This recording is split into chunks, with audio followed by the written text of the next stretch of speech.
Hello guys, कैसे हो आप सब। आई होप आप सब बहुत अच्छे हो। एंड आप में से बहुत से बच्चे ऐसे हैं जो जैन 2021 में CA CET का एग्ज़ाम देने वाले हैं, जो कि बहुत ही अच्छी बात है। एंड आई नो आप में से बहुत से बच्चे ऐसे भी हैं जिन्होंने अभी तक प्रिपरेशन करना स्टार्ट नहीं किया है। एंड मुझे बहुत से मैसेजेस आते हैं जहाँ पे बच्चे कहते हैं मैम अभी तो टाइम है ना, तो हम जो अक्टूबर से स्टार्ट करेंगे। जैन में है ना एग्ज़ाम, अभी तो एग्ज़ाम डेट भी नहीं है, ये तो हम आराम से स्टार्ट करेंगे। सही बात है, आप अपनी जगह पे राइट हो, कोई गलत बात नहीं है, क्योंकि आपके पास टाइम है। आपके पास ऑन एन एवरेज जो है मैं कहूँगी 3 मंथ्स तो है ही, 3 मंथ से ज़्यादा है। बट यहाँ पे जो है मैं अक्टूबर से काउंट करूँ तो आपके पास 3 मंथ्स है, तो बहुत ही अच्छी बात है। आप जो है प्लानिंग करके चल रहे हो। बट मैं कहूँगी गाइज, एक बात ध्यान देना, अगर आप सोच रहे हो कि मुझे अक्टूबर से स्टार्ट करना है तो अक्टूबर से स्टार्ट कर लेना। आप जो है क्या करोगे, कल कल कल एंड आराम से स्टार्ट करता हूँ, आराम से स्टार्ट करता हूँ करके जो है एग्ज़ाम का दिन आ जाता है। ऐसी नौबत मत लाना। एंड अब यहाँ पे सबसे पहला जो है रजिस्ट्रेशन एंड एग्ज़ाम डेट की बात करें तो गाइज आपका जो रजिस्ट्रेशन है, देखो 27 अक्टूबर तक, नवंबर का जो है रजिस्ट्रेशन चल रहा है। मैं फिर से रिपीट कर रही हूँ, 27 अक्टूबर तक जो है नवंबर स्टूडेंट्स के लिए जो है रजिस्ट्रेशन है। आप रजिस्टर मत करना। अगर आप रजिस्टर करोगे तो आप नवंबर के लिए रजिस्टर करोगे, ना कि जैन के लिए। आप वेबसाइट पे चेक करना, वहाँ पे इंफॉर्मेशन नवंबर स्टूडेंट्स आपको दिखाएगा, ना कि जैन दिखाने वाला है।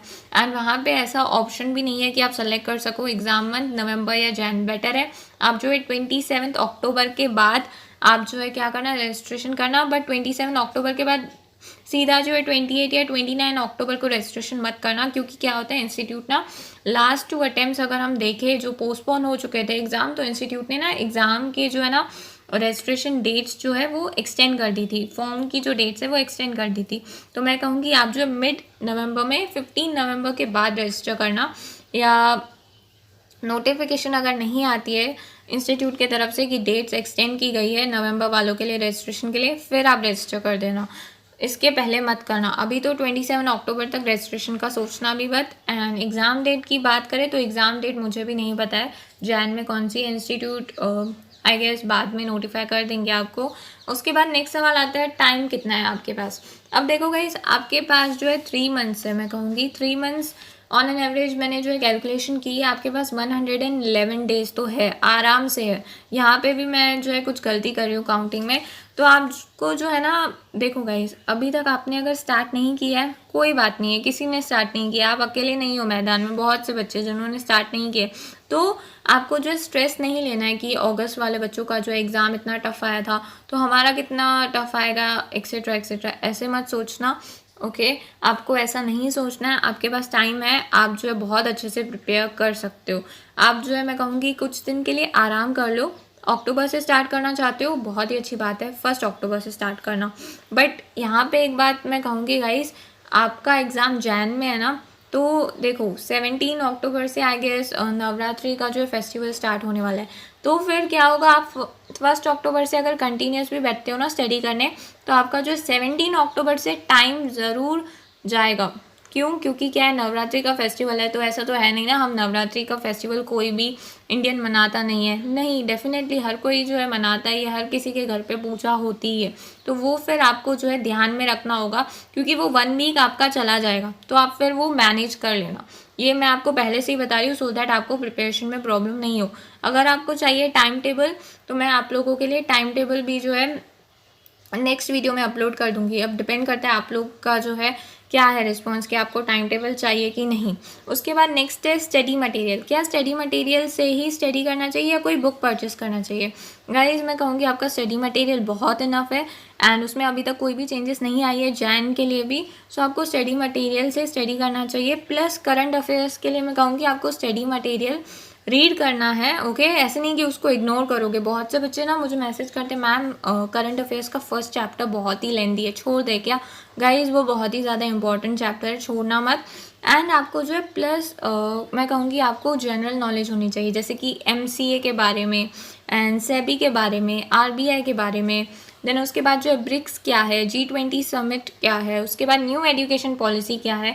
तो इन शॉर्ट आपका जो एग्ज़ाम जैन में है ना, तो आपको दिसंबर तक जो भी कंट्री में चला है, जैसे कि कोविड-19 उसका ऐप, कोविड-19 के फंड्स, कौन से न्यू इनिशिएटिव्स आ रहे हैं, एक्सेट्रा एक्सेट्रा, आपको उतना जनरल नॉलेज होना चाहिए।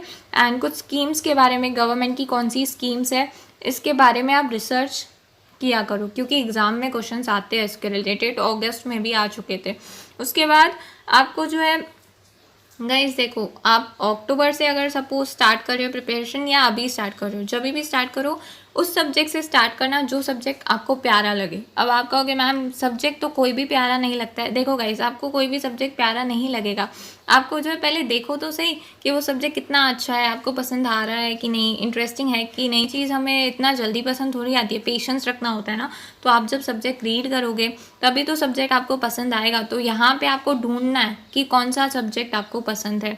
उसके बाद नेक्स्ट है, आपको जो है डिसाइड करना है कि कौन सा सब्जेक्ट आपकी स्ट्रेंथ है एंड कौन सा सब्जेक्ट आपकी वीकनेस है। आप कहोगे मैम ये कैसे पता चलेगा, हमारा थोड़ी सिलेबस कंप्लीट हुआ है। लेकिन गाइज मैं कहूँगी एक बार रीड आउट करना, कौन से चैप्टर्स है, चैप्टर्स में टॉपिक्स कौन से, पॉइंट्स कौन सी दी हुई है। आप जब वो रीड करोगे ना, आपको आइडिया मिल जाएगी कि आपका जो है कौन सा सब्जेक्ट आपकी स्ट्रेंथ है एंड कौन सा सब्जेक्ट आपकी वीकनेस है। यहाँ पे मैं बताऊँ ना CA CET के बच्चों की, क्योंकि मैं बच्चों को बहुत ही अच्छे से जानती हूँ। तो बच्चों की वीकनेस होती है, हाफ ऑफ द स्टूडेंट्स की जो वीकनेस है वो है logical reasoning, and half of the students की जो वीकनेस है वो है इकोनॉमिक्स। हालांकि इकोनॉमिक्स बहुत ईजी है, ये जो है एक बच्चे के ऊपर डिपेंड करता है कि उसको कितना समझ में आ रहा है। बट आपको अगर CA CET में किसी सब्जेक्ट को स्ट्रेंथ बनाना है ना, तो मैं कहूँगी आपको बिजनेस कम्युनिकेशन को तो डेफिनेटली उसमें आपको बहुत ही ज़्यादा स्ट्रॉन्ग होना चाहिए। एंड दूसरा बिजनेस इकोनॉमिक्स। अब बिजनेस इकोनॉमिक्स में बच्चे डेटा देख के डर जाते हैं, बट एग्जाम में वो डेटा नहीं पूछते, एग्जाम में वो क्वेश्चंस ट्विस्ट करके पूछते हैं, लेकिन आपका कंसेप्ट टेस्ट करते हैं। तो इसके लिए आप ढूंढो, मैंने आपको बता दिया ये स्ट्रेंथ होनी चाहिए, अब आप ढूंढो। क्योंकि ज़रूरी नहीं है ना जो मुझे लगे कि ये सब्जेक्ट्स बच्चों को स्ट्रांग होना चाहिए, वैसे आप भी उन सब्जेक्ट्स में जो है स्ट्रांग हो, या आपको वही सब्जेक्ट पसंद है। तो इसीलिए मैंने कहा वो सब्जेक्ट ढूंढो जिस सब्जेक्ट से आपको प्यार है, जिस सब्जेक्ट से आपको लग रहा है कि मुझे हाँ इस सब्जेक्ट से तो प्यार हो ही जाएगा। ठीक है, तो आपको यहाँ पे ढूंढना है कि कौन सा सब्जेक्ट मेरी स्ट्रेंथ है, कौन सा सब्जेक्ट मेरी वीकनेस है। उसके बाद नेक्स्ट है गाइस देखो, अगर आपको CA CET क्लियर करना है तो आपको कोई भी 2 सब्जेक्ट को टारगेट करना ही होगा। क्योंकि CA CET में आपको पास होने के लिए कितनी मार्क्स चाहिए, 100 मार्क्स चाहिए। ओके, मैं कहूँगी आपको 100 से ज़्यादा लानी है। बट यहाँ पे जो है आपको अगर पास भी होना है तो कोई 2 सब्जेक्ट को टारगेट करना होगा। अब इसमें 2 सब्जेक्ट टारगेट करने हैं जिसमें आपको जो है 35 प्लस जाना है या 30 प्लस जाना है। उन सब्जेक्ट को इतना अच्छे से पढ़ो, उन सब्जेक्ट को जो है इतना इन डेप्थ पढ़ो, मैं कहूँगी एंड इन डेप्थ पढ़ो, मैंने कहा, ना कि रटो। ठीक है, तो आपको जो है समझना है उन कंसेप्ट को कि क्या है सब्जेक्ट में, क्या कंसेप्ट दिया हुआ है, क्या टॉपिक दिया हुआ है। इतना अच्छे से करो कि आप जो एग्जाम में कोई भी क्वेश्चन आए, चाहे वो डायरेक्ट क्वेश्चन पूछे, इनडायरेक्ट पूछे, क्रॉस क्वेश्चन पूछे, ट्विस्ट करके क्वेश्चन पूछे, तो आप जो है उसका जो है MCQ टिक कर सको। इतना स्ट्रांग बनना है। ओके, क्योंकि यहाँ पे देखो, आपको ज़रूरी नहीं है आप सभी सब्जेक्ट में स्ट्रांग होंगे, ऐसा नहीं होता। हम जो है हर एक सब्जेक्ट में स्ट्रांग नहीं हो सकते। ठीक है, एक्सेप्शनल केसेस होंगे बच्चे जो सब सब्जेक्ट में स्ट्रांग होंगे, but most of the cases ऐसा नहीं होता है। कोई ना कोई वीकनेस होती है, तो यहाँ पे भी जो आपकी भी कोई ना कोई वीकनेस होगी जो आपको आगे चल के पता चलेगी कि हाँ ये सब्जेक्ट तो मुझे टफ लग रहा है। इसीलिए मैं कह रही हूँ कोई भी 2 सब्जेक्ट जो आपको पसंद हो उसको इतना अच्छे से करो कि उस सब्जेक्ट में आप 30 प्लस या 35 प्लस जाओ ही, चाहे कितने भी टफ क्वेश्चन क्यों ना आए। आपको इतना अच्छे से उसमें कंसेप्चुअल क्लैरिटी गेन करना है। उसके बाद नेक्स्ट है कंसेप्चुअल क्लैरिटी की बात आती है। अब बच्चों को ये नहीं समझ में आता है कंसेप्चुअल क्लैरिटी मतलब क्या। देखो गाइस, कंसेप्चुअल क्लैरिटी मतलब CA CET में आपको स्टडी मटेरियल दिया हुआ है, आपको रीड करना है।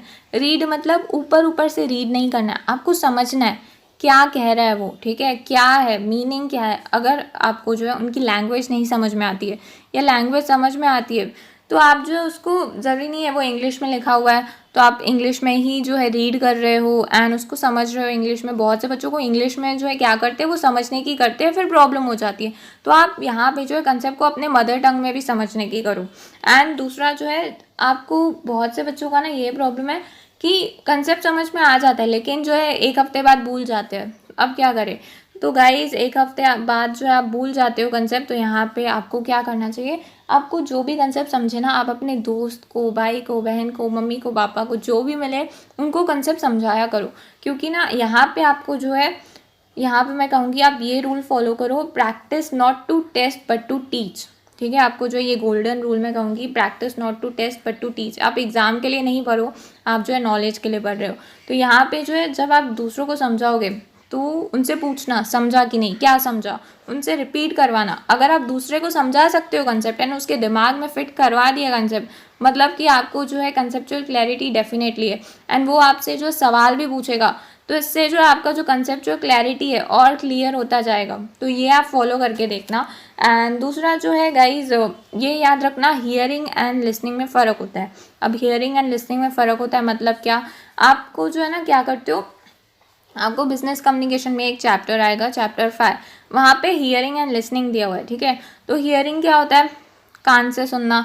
लिसनिंग क्या होता है, आप कहोगे वो भी तो कान से सुनना होता है, नहीं, यही प्रॉब्लम है। अगर आप रीडिंग करोगे ना तो आप कहोगे हाँ हियरिंग मतलब कान से सुनो, ठीक है, एंड लिसनिंग भी मतलब क्या कान से सुनो, नहीं। जब आप इन डेप्थ में स्टडी करोगे ना तो वो बच्चा मुझे जवाब ज़रूर देगा कि नहीं मैम आप रॉन्ग बोल रहे हो।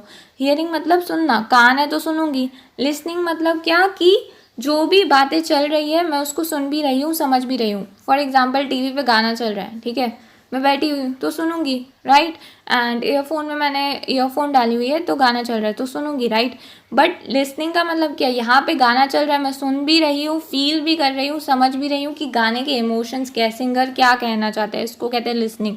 तो यहाँ पे मैं आपको फ़र्क बता रही हूँ, एक होता है रीडिंग, मेयर रीडिंग जिसको मैं कहती हूँ, एंड एक होता है इन डेप्थ रीडिंग। तो जब आप इन डेप्थ रीडिंग करोगे ना तो समझेगा। तो CSEET में ऐसे दिया हुआ है हियरिंग क्या है, लिसनिंग क्या है, ठीक है। तो आप ऊपर ऊपर से करोगे ना तो यही कहोगे, लिसनिंग मतलब क्या, हाँ कान से सुनना। तो इसके लिए मैं कह रही हूँ इन डेप्थ रीडिंग करना, एंड जो भी टॉपिक्स दिए उसके लिए जो है आपको जो है मैं कहूँगी समझना है, रट्टा नहीं मारना है। एंड उसके लिए अगर आपको रिलेटेड उसके जो है कुछ और इन्फॉर्मेशन चाहिए कि मैं एक्स्ट्रा वर्क करता हूँ तो गूगल भी करना, ये भी अच्छी बात है, आपको जो है और समझ में आएगा। उसके बाद नेक्स्ट आता है do not skip any chapter. Guys अभी स्टार्टिंग में ही प्रिपरेशन करोगे ना तो कोई भी चैप्टर स्किप मत करना। ऐसे मत सोचना कि अरे ये मुझे देख के ही टफ लग रहा है, एग्जाम के लिए नहीं करूँगा, ऐसा नहीं करना है। उसके बाद नेक्स्ट है गाइज, जब भी आप प्रिपरेशन स्टार्ट करो, नॉर्मली मुझे पता है, अब मैंने कह दिया ना कि आराम करो एंड अक्टूबर से स्टार्ट करो, तो बच्चे यही करेंगे, अक्टूबर से ही स्टार्ट करेंगे, मुझे पता है ये बात। या बहुत से बच्चे तो लेट लतीफ़ नवंबर से जागेंगे, कोई बात नहीं है, मैं समझती हूँ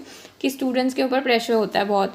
तो आप जो सीक्वेंस वाइज मत जाना, जैसे कि बिजनेस कम्युनिकेशन का चैप्टर 1, चैप्टर 2, चैप्टर 3 है, बहुत ही इंपॉर्टेंट चैप्टर है, फोकस करना चाहिए। एंड रीडिंग से ही आपको समझ में आ जाएगा, उसमें ग्रामर है, बट मैं कहूँगी वो चैप्टर से स्टार्ट नहीं करना, पीछे से स्टार्ट करना, ओके, चैप्टर 4 या चैप्टर 5 से। देन उसके बाद जो है जैसे कि business economics and business environment पीछे से स्टार्ट करना, चैप्टर 8 से, ओके, या बिजनेस इकोनॉमिक्स के चैप्टर 4 से या चैप्टर 3 से। सीक्वेंस वाइज मत जाना, क्योंकि सीक्वेंस वाइज बच्चे जाते हैं ना तो स्टार्टिंग में कोई चैप्टर आपको टफ लगता है, कोई इजी लगता है, या चैप्टर 1, चैप्टर 2 ऐसे जाते हो, फिर पेजेस देखते हो डर जाते हो। तो इसके लिए जो चैप्टर आपको ईजी लगे, जो आपको समझे, उस हिसाब से जाओ। ज़रूरी नहीं है चैप्टर 1 दिया है तो वही रीड करोगे, जैसे आपको समझे वैसे रीड किया करो, वैसे आपको समझना है। उसके बाद नेक्स्ट आता है करंट अफेयर्स की बात। तो गाइज मैंने आपको जैसे ही पहले ही स्टार्टिंग में बता दिया, करंट अफेयर्स के लिए आपका स्टडी मटेरियल प्लस उसके बाद जो है आपको जो है जनरल नॉलेज होनी चाहिए स्कीम्स के बारे में, and then new education policy. उसके बाद जो है गवर्नमेंट ने कौन से इनिशिएटिव्स लिए हुए हैं, G20 समिट, ठीक है, इन्वायरमेंटल कौन से इनिशिएटिव्स है, एक्सेट्रा एक्सेट्रा। इन शॉर्ट मैं कहूँगी आपको जो है नॉलेज अगर गेन करना है ना करंट अफेयर्स के लिए, तो आप एक वेबसाइट है जागरण जोश, आप वो रीड किया करो, उसमें जो है डेली करंट अफेयर्स अपडेट होते रहते हैं। एंड दूसरा इकोनॉमिक टाइम्स भी आप रीड किया करो। उसके बाद बात आती है MCQ प्रैक्टिस पे। तो गाइज बहुत से बच्चे मुझे ये कहते हैं कि MCQ लर्न कर लूँ तो हो जाएगा ना, पास हो जाऊँगा। गाइज ऐसा नहीं है, एंड ऐसा भी नहीं है कि मैंने 10,000 20,000 MCQ कर लिए तो मैं पास हो जाऊँगा, लर्न कर लिए पास हो जाऊँगा या पास हो जाऊँगी, ऐसा नहीं है। अगर आप जो है सिर्फ स्टडी मटेरियल रीड करते हो, आपको स्टडी मटेरियल रीड करने से आपको कंसेप्ट समझ में आ जाते हैं, आपको कंसेप्चुअल क्लैरिटी बहुत अच्छी है, तो आप पास कर लोगे, फिर चाहे कोई भी MCQ आप प्रैक्टिस नहीं करो। अब उसके बाद नेक्स्ट सवाल है, क्या सेल्फ स्टडी करने से सिर्फ जो है हम हमारा ICSI का स्टडी मटेरियल रीड करते हैं उसमें से समझते हैं एंड कोई भी लेक्चर नहीं देख के, कोई भी क्लास परचेस नहीं करके क्लियर कर सकते हैं? डेफिनेटली गाइज आप क्लियर कर सकते हो। आप कोई भी क्लास परचेस नहीं करो, कोई भी लेक्चर नहीं देखो, सिर्फ सेल्फ स्टडी करते हो, अपने ऊपर डिपेंडेंट हो एंड ICSI के स्टडी मटेरियल के ऊपर डिपेंडेंट हो मैं कहूँगी, तो भी आप क्लियर कर लोगे।